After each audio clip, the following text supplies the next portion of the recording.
ಶಿಬಿರದಲ್ಲಿ ಒಂದು ಪ್ಯಾಟ್ರನ್ ಇರುತ್ತೆ ಅವ್ರದ್ದು. ನಾವು ಶಿಬಿರ ಅಂದಾಗ ಅದು ಹೇಗೆ ನಡೆಯುತ್ತೆ ಅನ್ನೋದು ನೋಡ್ಕೋಬೇಕು.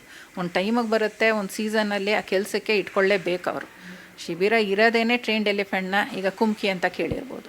ಕುಮ್ಕಿ ಅಂದರೆ ವೈಲ್ಡ್ ಕ್ಯಾಪ್ಟಿವೇಟೆಡ್ ಟ್ರೈನ್ಡ್ ಎಲಿಫೆಂಟ್ಸ್.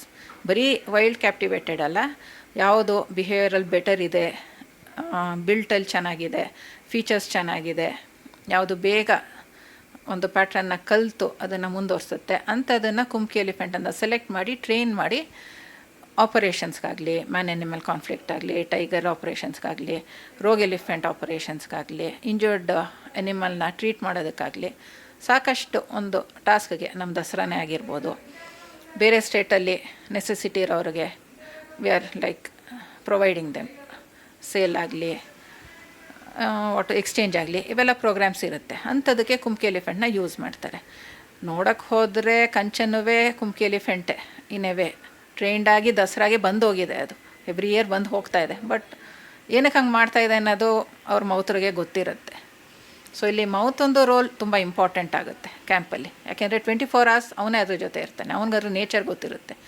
ಎಲ್ಲಿಂದ ಕ್ಯಾಪ್ಟಿವೇಟ್ ಆಯಿತು, ಯಾವ ಸಿಚುವೇಷನಲ್ಲಿ ಕ್ಯಾಪ್ಟಿವೇಟ್ ಆಯಿತು, ಕ್ಯಾಪ್ಟಿವ್ ಆವಾಗ ಯಾವ್ದಾದ್ರು ಟ್ರಾಮಾ ಇತ್ತಾ, ಟ್ರೈನಿಂಗ್ನಲ್ಲಿ ಯಾವ್ದಾದ್ರು ಟ್ರಾಮಾ ಇತ್ತಾ, ಟ್ರೈನಿಂಗ್ ಪ್ರಾಸೆಸ್ ಏನಿತ್ತು, ಎಷ್ಟು ಡ್ಯೂರೇಷನಲ್ಲಿ ಟ್ರೈನಿಂಗ್ ಆಯಿತು, ಟ್ರೈನಿಂಗ್ ಆದಮೇಲೆ ಬಿಹೇವಿಯರ್ ಏನಿದೆ, ಒಂದು 2-3 years ಸ್ಟಡಿ ಮಾಡಿ ಅದನ್ನು ಆಪ್ರೇಷನ್ಸಿಗೆ ಯೂಸ್ ಮಾಡ್ತಾರೆ. ಸೊ ಕ್ಯಾಂಪ್ ಅಂತ ಹೇಳಿದ್ಮೇಲೆ ಇದು ಅದ್ರ ಪರ್ಪಸ್ಸು ಇರೋದೊಂದು ಇನ್ಸೈಟ್ ಇರಲಿ ಅಂತ ಟೂರಿಸ್ಟಿಗೆ ಅಲೋ ಇರುತ್ತೆ. ಒಂದು ಸ್ಪೆಸಿಫಿಕ್ ಟೈಮಲ್ಲಿ ಒಂದು ಸ್ಪೆಸಿಫಿಕ್ ಆನೆಗಳನ್ನು ಮಾತ್ರ. ಆ್ಯಕ್ಚುಲಿ ನಮಗೆ ಗೊತ್ತಿರೋ ಎಕ್ಸ್ಪೀರಿಯನ್ಸ್ ನಾಲೆಜಲ್ಲಿ ಎಲ್ಲ ಆನೆಗೂ ಆ್ಯಕ್ಸೆಸ್ ಕೊಡೋಲ್ಲ ಅವರು. ಗಂಡಾನೆಗಳನ್ನ ಸಾಕಷ್ಟು ಟೈಮು ಆಚೆ ಮರದಲ್ಲಿ ಕಟ್ಟಾಕಿರ್ತಾರೆ ಅಥವಾ ಒಂದು ಅದರದೇ ಆದ ಒಂದು ಟೆರಿಟರಿಯಲ್ಲಿ ಇಟ್ಟಿರ್ತಾರೆ. ಬೆಳಗ್ಗೆ ಸಂಜೆ ಅದನ್ನು ಕಾಡಿಗೆ ಬಿಡ್ತಾರೆ. ಒಂದು ಟೈಮಾಗ ಅಷ್ಟೇ ಇಲ್ಲಿ ಬರುತ್ತೆ. ಸೇಫ್ಟಿ ಪ್ರಿಕಾಷನ್ಸ್ ತೊಗೊಂಡೇ ಇರ್ತಾರೆ. ಅದರದೇ ಅದು ಫ್ರೀ ಟೈಮ್ ಕೊಡ್ತಾರೆ. ಹೆಣ್ಣಾನೆಗಳ ಜೊತೆ ಯಾವಾಗ ಸೇರಕ್ಕೆ ಬಿಡಬೇಕು ಬಿಡ್ತಾರೆ. ಇವೆಲ್ಲ ಇದೆ. ಯೂಶ್ವಲಿ ಮರಿಯಾಕಿರೋ ಆನೆ ಒಂದೇ ಇರುತ್ತೆ ಇಲ್ಲಿ. ಅದಕ್ಕೂ ಅದರದೇ ಫ್ರೀ ಟೈಮಲ್ಲಿ ಕಾಡಿಗೆ ಬಿಡ್ತಾರೆ. This camps are around the border lines of the forest area. So ಕಾಡಿಗೆ ಹೋಗಿ ಬರುತ್ತೆ. ಕಾಡಲ್ಲಿ ಹೋದಾಗಲೂ ಕಾಡಾನೆ ಜೊತೆ ಜಗಳ ಮಾಡಿ ಸಾವಾಗಿರೋದು ನೋಡ್ತಾ ಇದ್ದೀವಿ. ಅರ್ಜುನನ ಹಾಗೆ ಸತ್ತಿದ್ದು. ಸೊ ಆನೆ ಬೈ ನೇಚರ್ ಹೀಗೆ ಇರೋದು.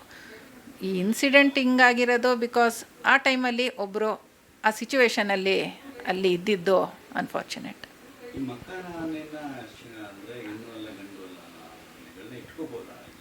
ಹೆಣ್ಣು ಅಲ್ಲ ಗಂಡು ಅಲ್ಲ ಅನ್ನೋದು ಒಂದು ರೂಢಿಗೆ ಹೇಳೋದದು. ಬಟ್ ಅದು ಪ್ರಾಪರ್ ಗಂಡೇನೆ. ಪ್ರಾಪರ್ ಗಂಡು ದಂತ ಇಲ್ಲ ಅನ್ನೋದು ಬಿಟ್ಟರೆ ಬಿಲ್ಟಲ್ಲಿ ಟಸ್ಕ್ ಗಂಡಿಗಿಂತ ದೊಡ್ಡದಾಗಿರುತ್ತೆ.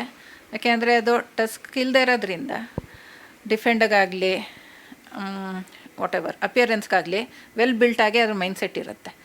ಇನ್ಫ್ಯಾಕ್ಟ್ ಮಕಾನ ಆನೆಗಳು ಜಾಸ್ತಿ ಮರಿ ಹಾಕುತ್ತೆ ಅನ್ನೋದು ರಿಸರ್ಚ್ ಹೇಳುತ್ತೆ. ಸೊ ಅದು ಮರಿ ಹಾಕತ್ತೆ.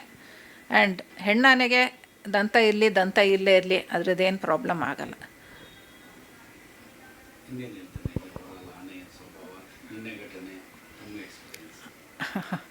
ಆನೆ ಸ್ವಭಾವ ಹೇಳಬೇಕಂದ್ರೆ they are most intelligent and quite well behave. ಇಲ್ದಿದ್ರೆ ಅದು ಇಷ್ಟು ಜನರೇಷನ್ಸಿಂದ ಸಸ್ಟೈನ್ ಆಗಿ ಎವಲ್ಯೂಷನಲ್ಲಿ ಯಾವುದು ಏಜಸ್ಸಿಂದ ಬರ್ತಾಯಿದೆ. ಡೈನೋಸರ್ ಏಜಿಂದ ಉಳಿದಿರೋ ಪ್ರಾಣಿ ಅಂತ ಹೇಳ್ತಾರೆ. ಅದು ಅಷ್ಟು ಇಂಟೆಲಿಜೆಂಟ್ ಆಗಿರೋದಕ್ಕೆ ಸರ್ವೈವ್ ಆಗಿದೆ. ಮನುಷ್ಯನ ಜೊತೆನೂ ಎವಾಲ್ವ್ ಆಗಿ ಸಸ್ಟೈನ್ ಆಗಿದೆ. It's not a joke. But development ನಮ್ಮ ಗ್ರೀಡಿನೆಸ್ಗೆ ಸ್ವಲ್ಪ ಈಸಿಯಾಗಿ ತೊಗೊಂಡ್ಬಿಡ್ತಾಯಿದ್ದೀವಿ ನಾವು. ಪ್ರಾಬಲಿ ಟೆಕ್ನಾಲಜಿಯಿಂದ ವಿ ಆರ್ ಸೋ ಥಾಟ್ಲೆಸ್. ಒಂದು ಥರ ಮೈಂಡ್ಫುಲ್ನೆಸ್ ಇಲ್ಲ ನಮ್ಮಲ್ಲಿ. ಎಲ್ಲನೂ ಈಸಿಯಾಗಿ ತೊಗೊಳ್ತೀವಿ. ಯಾವುದೇ ಒಂದು ಸಿಚುವೇಷನಲ್ಲಿ ಸ್ವಲ್ಪ ಯೋಚಿಸ್ಬೇಕು. ಇಫ್ ಥಿಂಗ್ಸ್ ಗೋಸ್ ರಾಂಗ್, ಒಂದು ಎನಿಮಲ್ ಜೊತೆ ಹೇಗೆ ಇರಬೇಕು, ಇವೆಲ್ಲ ಬಳವಕ್ಕೆ ಒಟ್ಟೋಗ್ತಾ ಇದೆ ನಮ್ಮಲ್ಲಿ. ತುಂಬಾ ಪ್ರಾಕ್ಟೀಸ್ಗಳು ಕಡಿಮೆ ಹೋಗ್ತಿದೆ. ನಾಲೆಜ್ ಕಡಿಮೆ ಆಗಿದೆ. ಮಕ್ಳಿಗಾಗಲಿ, ಸರೌಂಡಿಂಗ್ಸ್ ಆಗಲಿ, ಎನ್ವೈರ್ನ್ಮೆಂಟ್ ಬಗ್ಗೆ ಆಗಲಿ ಎಲ್ಲನೂ ಈಸಿಯಾಗಿ ತೊಗೊಳ್ತೀವಿ. ಒಂದು ಫೋಟೋಗಾಗಿ, ಒಂದು ಶಾರ್ಟ್ ಮೆಮೊರೀಸ್ಗಾಗಿ ಈಸಿಯಾಗಿ ಅಪ್ರೋಚ್ ಮಾಡ್ತೀವಿ. ಹಿಂದೆ ಮುಂದೆ ನೋಡಲ್ಲ. ಅದ್ರದ್ದು ಬಿಹೇವಿಯರ್ ಏನಾದರೂ, ಎಮೋಷನ್ಸ್ ಏನಾದರೂ, ಸಿಚುವೇಶನ್ ಏನು, ಸ್ವಲ್ಪ ಕಾಷನ್ ತಗೊಳ್ಳೋದು ನಮ್ಮ responsibility. Because we are humans. ಆನೆ ಕರೆಕ್ಟಾಗಿ ಇರೋದಕ್ಕೆ ಇಷ್ಟು ವರ್ಷ ಬಂದಿದೆ. ಅದು ತಪ್ಪಾಗ್ತಿರೋದು ನಮ್ಮ ಸೈಡಿಂದನೇ. ಎಚ್ಚರಿಕೆ ನಾವೇ ವಹಿಸಬೇಕು. ಯಾಕೆಂದರೆ ಅದು ಕಾಡಿಂದ ನಾವು ತಂದಿರೋದು ಹೊರತು ಕಾಡಿಂದ ತಂದ್ಬಿಟ್ಟು ನಾಡಲ್ಲೂ ಅದಕ್ಕೆ ಬಿಹೇವ್ ಮಾಡು ಅಂದರೆ ತಪ್ಪಾಗೋಗುತ್ತೆ. ಕಾಡಲ್ಲಿ ಬಿಹೇವ್ ಮಾಡಲಿಲ್ಲ ನಾಡಕ್ಕೆ ತರ್ತೀವಿ. ನಾಡಲ್ಲಿ ತಂದ್ಬಿಟ್ಟು ಬಿಹೇವ್ ಮಾಡು ಅಂದರೆ ಅದು ಎಲ್ಲೋಗಬೇಕು. ನಾಡಕ್ಕೆ ತಂದಮೇಲೆ ಅದು ನಮ್ಮ ಒಂದು ರೆಸ್ಪಾನ್ಸಿಬಿಲಿಟಿ ಆಗುತ್ತೆ. ನಮ್ಮ ಕರ್ತವ್ಯ ಅದು. ಡಾಕ್ಟರ್ ಕೆ ಮೇಕಲಾ ಕಾಗ್ಲಿ. ಇದಿಷ್ಟು ಆನೆ ತಜ್ಞರ ಮಾತು. ನಿನ್ನೆ ಘಟನೆ, ಆನೆಯ ಒಂದು ಸ್ವಭಾವ, ಈ ಎಲ್ಲ ವಿಚಾರಗಳ ಬಗ್ಗೆ ಇ ಟಿ ವಿ ಭಾರತ್ ವಿವರಿಸಿದ್ದಾರೆ. Mahesh, E T V Bharat, Mysuru.